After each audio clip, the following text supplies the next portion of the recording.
여러분, 영어 단어장을 외워보신 적 있으신가요? 단어를 외우고 책을 덮는 순간은 뿌듯할 수 있어요. 하지만 시험을 본다고 해도 막상 외운 단어가 생각이 안 나는 경우는 참 많죠. 저도 수많은 단어를 외웠었거든요. 그리고 당연히 시험까지 봤고요. 그런데 그 아무리 많이 외웠던 단어도 실제 생활에서 적용하긴 정말 어렵더라고요. 여러 번 읽어서 익히더라도 단어의 쓰임이 다양하기 때문에 단순 암기만으로는 한계가 있어요.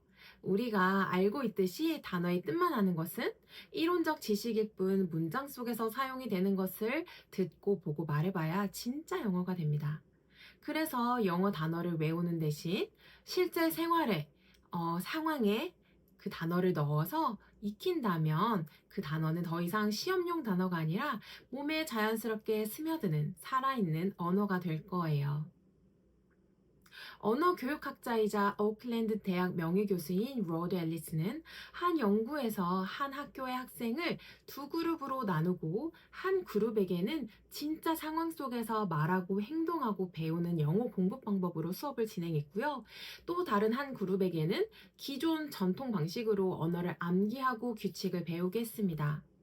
일정 시간이 지나고 나서 확인을 해봤더니 실제 상황 속에서 말을 하고 행동하고 배운 학생들은 단순 암기식 수업을 받은 학생보다 유창성과 정확성, 기억 유지력, 그 다음에 학습 동기까지 모든 영역에서 훨씬 더 높은 것으로 나왔어요. 결국 언어를 배운다는 것은 책상 앞에서 외우는 지식으로는 습득되는 것이 아니라 생활 속에서 그 언어를 많이 접하고 사용하게 될 때 익혀진다는 거예요. 굳이 이 연구 결과를 보지 않더라도 우리 경험에서 잘 알고 있잖아요. 그래서 저는 오늘 이 원리를 바탕으로 우리 아이들에게 자연스럽고 영어를 익힐 수 있는 세 가지 방법을 알려드리려고 해요. 첫 번째, 아이들은 글자보다 소리로 단어를 듣고 말하는 연습을 먼저 해야 합니다. 이것은 아이들 연령에 상관없이 진행되어야 하는데요. 소리를 듣고 따라하며 말을 할 때 머리가 아닌 귀와 입으로 익히는 자연스러운 언어가 될 수 있어요. 사실은 중고등학생도 마찬가지예요.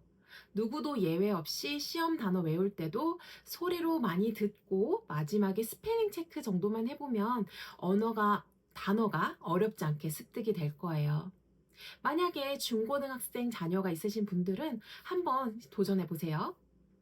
두 번째 방법은 생활 속 물건에 영어 이름을 붙이는 것인데요. 만약에 예를 들어 볼게요. 각 방 앞에 door이라고 영어 이름을 써놓고 문 앞에 붙여둔다면, 다른 각각의 물건들에도 영어 이름을 붙여준다면, 노력하지 않아도 눈에 익어서 자연스럽게 그 물건과 영어 이름이 연결이 될 거예요. 그리고 이 물건 이름에 익숙해졌다 하시면 생활 영어 문장을 계속 반복해서 듣고 말해보는 연습을 할 건데요. 이게 어떤 건지 모르겠다 하시면 제가 생활 영어 연습할 수 있도록 만든 영상이 있는데요. 아래 링크에 남겨놓을게요. 들어가서 계속 반복적으로 들으신다면 일상생활 속 문장과 단어는 공부가 아니라 삶의 일부가 될 거예요. 그래서 처음에는 에너지가 많이 들어가지만 영어는 환경을 만들어 가는 것이 매우 중요하기 때문에 처음에 노력은 우리 같이 함께 해봐요. 마지막 세 번째는요, 우리 아이들 게임 좋아하잖아요. 보드게임 많이 좋아할 텐데요. 영어도 보드게임을 통해 단어를 익히고 말하고 문장을 만들어가는 것을 추천드려요. 이러면 아이들이 공부가 아니라 영어가 즐거운 게임으로 인식이 될 수 있는데요. 그렇게 될 때 아이들이 영어를 신나고 재미있게 가정에서도 활용할 수 있답니다. 그런데 시간이 없으시다고요? 나도 영어 자신이 없는데 아이들과 어떻게 영어 게임을 하지? 이런 생각이 드시나요? 그런데 사실 가정에서 부모님이 영어에 완전히 전문가가 될 필요는 없습니다. 그리고 시간을 많이 낼 필요도 없어요. 단지 아이들이 가장 익숙한 장소인 가정에서 가장 친밀한 부모님과 함께하는 영어 환경 노출. 그 자체만으로도 아이의 발화, 노출의 기회가 늘어가는 거예요. 그 자체가 의미가 있는 거예요. 캠브리지 잉글리시 연구에서도 게임을 통해 아이들이 흥미롭게 참여하고 참여도가 높으면 학습 성과도 올라간다는 연구 결과가 있어요. 그러니 걱정 마세요. 시작은 아주 간단하게, 아주 짧게 시작하세요. 처음에는 하루 5분, 아니면 10분도 좋습니다. 아이와 같이 집에 있는 물건들의 이름을 같이 적어서 오늘 붙여보세요. 그리고 문장을 말하기 어려워 하시는 분이 계시다면 괜찮아요. 그 단어를 짧게 말해보는 활동만 해도 좋습니다. 부모님이 영어를 완벽하게 하실 필요 없어요. 생활 영어 표현을 반복해로 듣고 자연스럽게 생활 속에서 말하는 연습을 아이와 연습한다면 조금 더 익숙해지실 거예요. 그 상황이 됐을 때 자연스럽게 나올 거예요.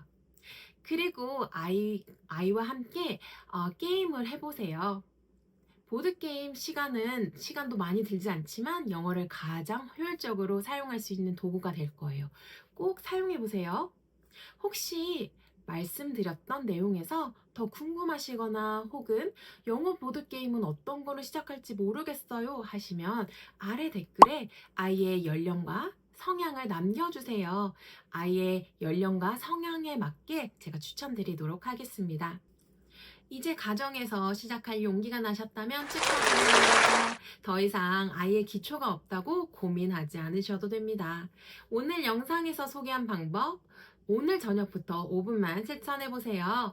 아이의 영어 뇌가 커지는 순간을 경험하실 수 있으실 거예요. 아이의 영어 교육에 적극적인 부모님들을 응원합니다. 오늘 영상이 도움이 되셨다면 구독과 좋아요 눌러주세요. 오늘도 좋은 하루 되세요.